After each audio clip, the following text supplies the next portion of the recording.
Bien, aquí estoy con mi amigo el doctor Robert Cabral. Robert Cabral, toda persona culta de la parte de la socialidad jurídica, política, nacionalista, todo lo que tenga que ver con la representación en sí de la dominicanidad, conoce a Robert Cabral. Cada vez que yo trato de hablar cualquier tema relacionado a cualquier personaje de aquí del país, vivo o ya que partió de este mundo, a todo el mundo lo conoce.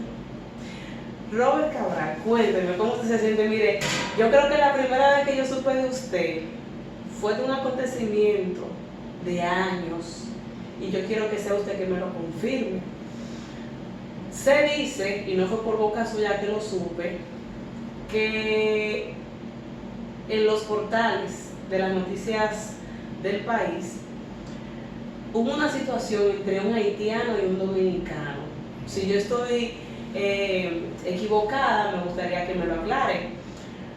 En un semáforo, una situación, no sé si eran vendedores de fruta, de coco, no sé.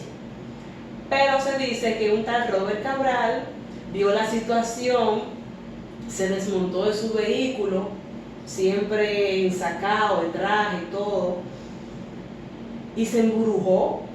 Sí. Se embrujó en plena vía pública a la luz del sol. Sí. Entonces, saludo usted primero a la audiencia que está aquí presente y cuénteme sobre ese panorama. O sea, yo nunca imaginé que en el 2023 y 2024 estaría trabajando con Robert Cabral, pero aquí lo tenemos. Entonces, primero saluda a su audiencia y explíqueme esa situación. Un abrazo, mucho afecto, todo mi cariño. Y nada, estamos aquí. Siempre es agradable hablar con los dominicanos y siempre es una gran satisfacción poder comunicar inquietudes, experiencias y también puntos de vista sobre situaciones vividas, vivencias o experiencias, o también puntos de vista sobre el presente y el futuro dominicano. ¿Qué pasó en ese momento? Porque yo solamente vi la información o la escuché. ¿Fue cierto o no fue cierto? ¿Qué fue lo que lo impulsó a ustedes montarse en su vehículo en pleno semáforo? Exactamente en qué parte de aquí de la capital se sucedió, qué fue lo que lo motivó a usted no pensar dos veces si estaba con saco, corbata, si iba a una audiencia, si salía, si se tenía que ver con alguien, una reunión. ¿Qué fue lo que motivó al dominicano que lleva usted adentro a justamente armarse de valor y defender a su compatriota? Ya había ocurrido, había vivido varias experiencias previas. Ya yo había tenido la información de una señora mayor de edad, muy conocida en Santo Domingo, una persona muy educada, una persona con muy fuerte sentimiento dominicanista, que en la 27 de febrero, con Winston Churchill, la paró Limpia Vidrio. Limpia Vidrio era haitiano, como casi toda la mayoría de los que pululan en esa área y en toda la 27 de febrero. Bueno, le cambiaron sin ella autorizarlo el limpiavidrio, el wipers, del lado del chofer. ¿Para qué tiempo estaríamos hablando? ¿2005, 2008? No, 2022. Pero anteriormente yo había tenido otros incidentes con limpiavidrio, incluso en una ocasión me tiré del automóvil para enfrentarlo porque estando yo parado esperando el cambio del semáforo, me lanzó una esponja llena de agua y me perturbó y me trastornó. O sea, me inquietó porque fue sorpresivo. Claro. Imagínate, tú estás tranquilo esperando el cambio de semáforo y te lanzan un cubo de agua. Él me lanzó un trapo sucio lleno de agua en el espejo, me impactó y yo salí inmediatamente. Por un servicio no requerido. No requerido. Cuando yo salí, él le dio una patada a la puerta del vehículo. Para que la gente conozca un poco de Robert, dónde nace usted, se crió aquí en la capital, fuera. Dar una breve síntesis sobre su vida personal, su formación. Una familia dominicana de pura cepa. Nací en el municipio de Padre de las Casas. Lo que soy, mis ideas, mi formación cultural, mi estructura educativa, tiene su base en Padre de las Casas. Yo le agradezco a mis profesores de preprimaria y de primaria, la formación que me dieron desde pequeño. ¿Cuándo sale usted de Padre de las Casas para aquí, para la capital? Pequeño, pero yo íbamos y volvíamos. Sí, pero de manera definitiva. No, luego yo estaba como en el segundo o tercer año, no, creo que el segundo o tercer año de bachillerato. Yo terminé el bachillerato en Santo Domingo. Y luego viajé a Estados Unidos y nada, volví de nuevo aquí a la universidad y luego volví a salir fuera a estudiar. Señores, si ustedes se imaginan que en Netflix o cualquier industria del cine que hace en República Dominicana una película de Robert Cabral, Robert Cabral ha conocido a tantas personas interesantes de la vida política y social que ustedes no se imaginan. Él hace unos días me mencionó sobre cómo se conoció con Leonel Fernández cuando él inicia sus estudios en lo que tiene que ver con el derecho.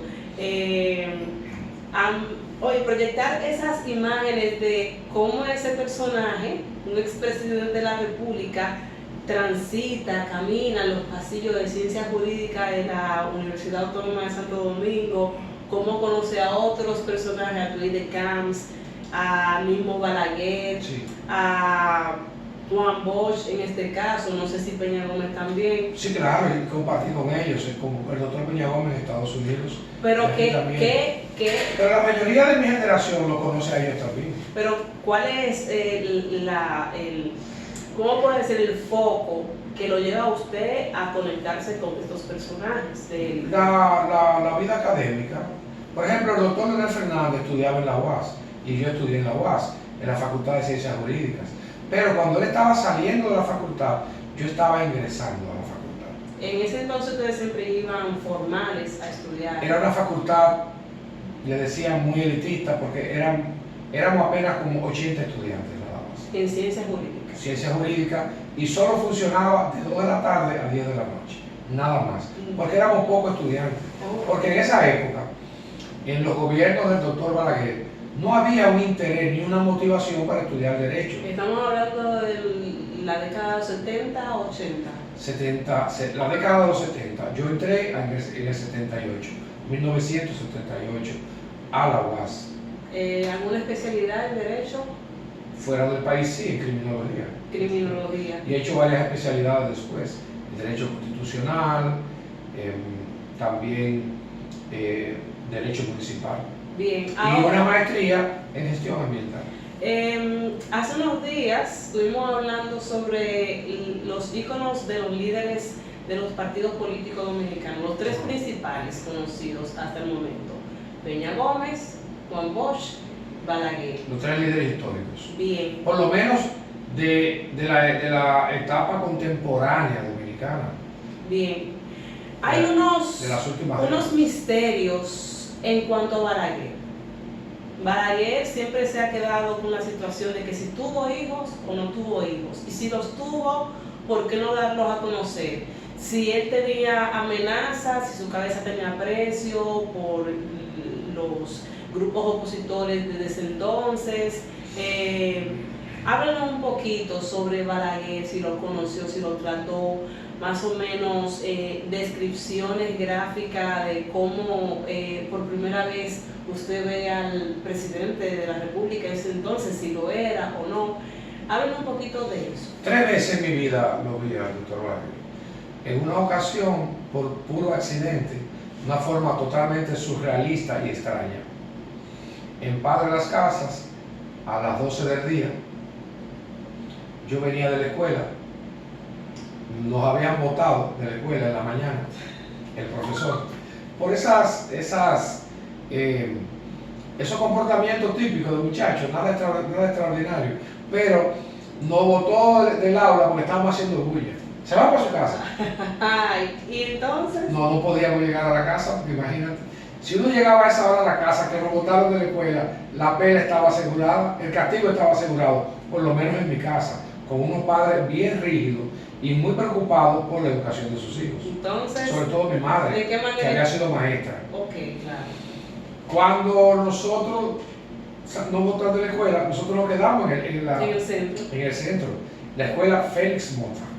¿Y de qué momento interviene entonces Balaguer? No. Entonces, esperábamos al mediodía que salieran todos los muchachos para nosotros irnos.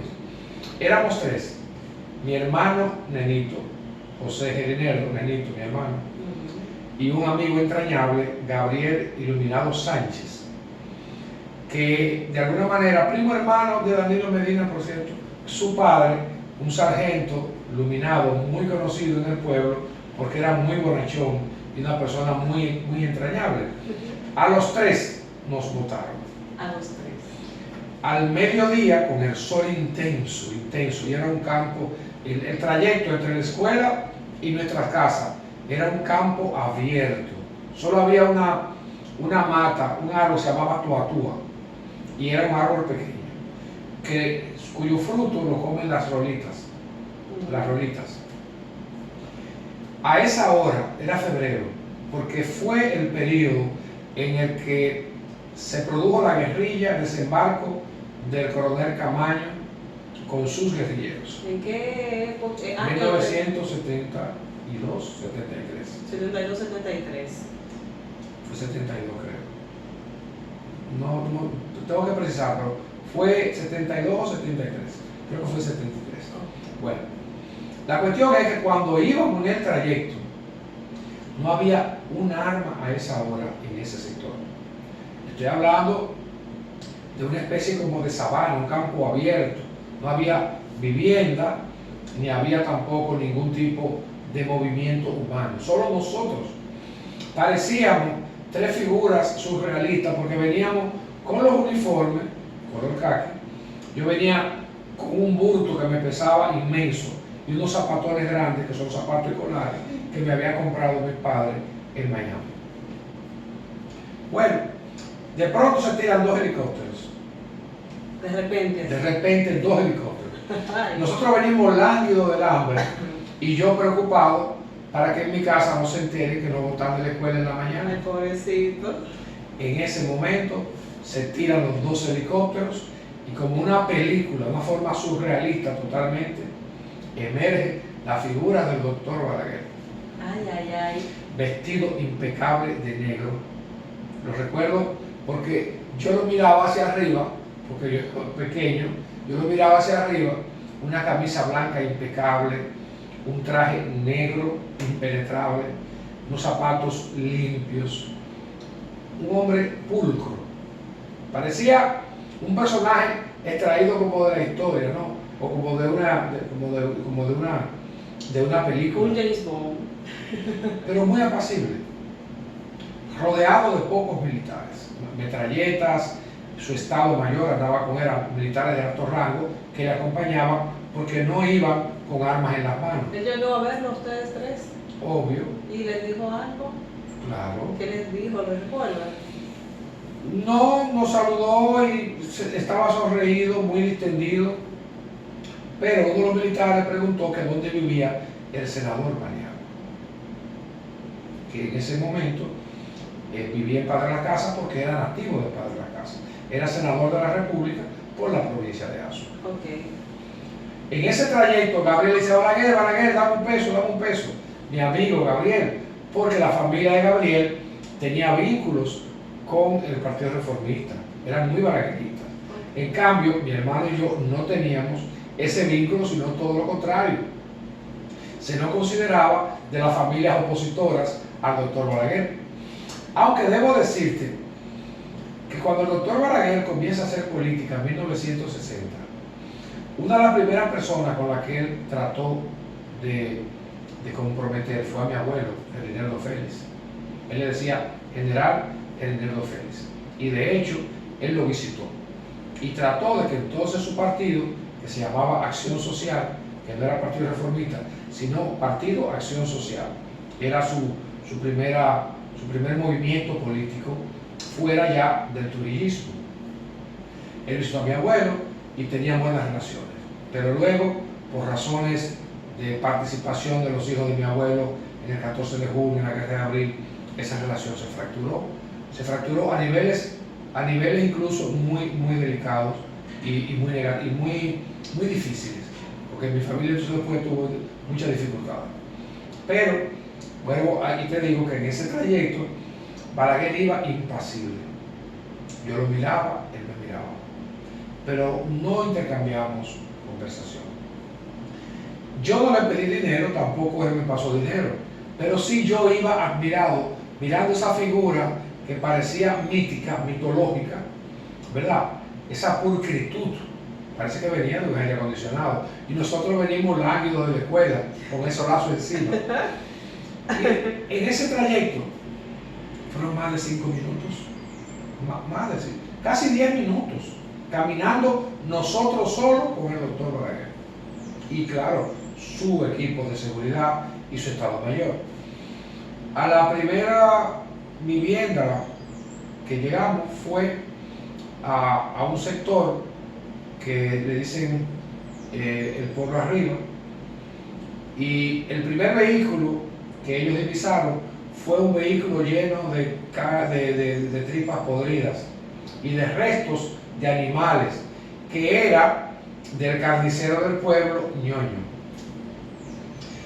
Sin importar el sucio que tuviera el vehículo, desmontaron un grupo de latas, de tripas, de sangre, le quitaron la camioneta a Ñoño y montaron al presidente Balaguer en el asiento, y los otros militares se montaron detrás y se fueron en la camioneta.